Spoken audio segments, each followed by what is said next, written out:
காஞ்சிபுரம் வரதராஜர் கோவிலில் இருக்கக்கூடிய தங்கப்பள்ளி வெள்ளிப்பள்ளி எப்படி வந்தது, அதோட பலன் என்ன அப்படின்னு சொல்லிட்டு தெரியுமா? இந்த ஒரு ஆன்மீக தகவலை தெரிஞ்சுக்கிறதுக்கு முன்னாடி என்னோட சேனலை வந்து சப்ஸ்கிரைப் பண்ணிட்டு பாருங்க.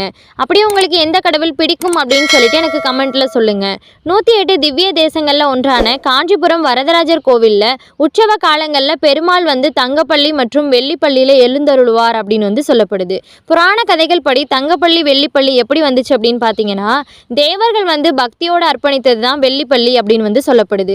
அதே மாதிரி மன்னர்களும் மகரிஷிகளும் அவங்களோட நன்றிக்காகவும் பக்தியோட அடையாளமாக தான் வந்து அர்ப்பணித்தது தான் தங்கப்பள்ளி அப்படின்னு வந்து சொல்லப்படுது.